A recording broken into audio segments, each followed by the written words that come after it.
Wari uzi yuko gukunda kugura imyenda cyangwa n'inkweto bya caguwa biri mu bintu bituma ubukungu bwawe butajya buva aho buri? Utangiye gutekereza uti se gute kandi ibintu bya caguwa tuzi yuko ari byo bintu biba bihendutse kandi nanone bikomeye.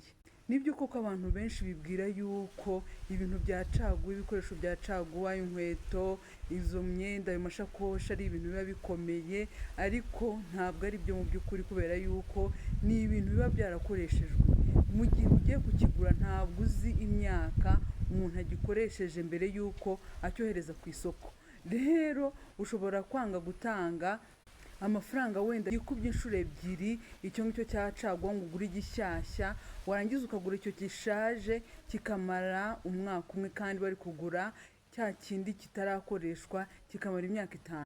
Urumva rero uko ibintu bisaza vuba niko wihutira no